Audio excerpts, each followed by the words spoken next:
Hello বন্ধুরা, দেখো 2:30 বেজে গেছে, সব ঘর ঝাড়াঝোড়া চলছে। তো দেখো, এই দেখো ঘর ঝাড়াঝোড়া চলছে সব। এই দেখো সব ঘর ঝাড়াঝোড়া চলছে। এই দেখো কাকা সব ঝাড় দিচ্ছে। তো এখন রান্না কি রান্না হয়েছে দেখে নাও একবার। এই দেখো গরম ভাত দেখতে পাচ্ছ, এটা খোসা সময় আলু ভাজা,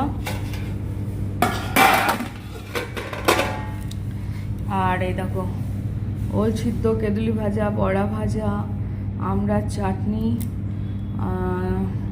আর এটা হলো একটা পেঁপের সবজি। এটা সকালবেলায় হয়েছিল, পেঁপে আলু চিনি পটল দিয়ে সবজি। আর এটা হলো ডাল বন্ধুরা। তো এটাই বন্ধুরা, আর কিছু নেই। ভালো থেকো, যান কাকা ওইদিকে যান। ভালো থেকো সবাই, সঙ্গে থেকো, পাশে থেকো, সাবস্ক্রাইব করো, লাইক কমেন্ট শেয়ার করো, ফেসবুক থেকে বা ফেসবুক পেজ থেকে ফলো করো। Tata, bye bye.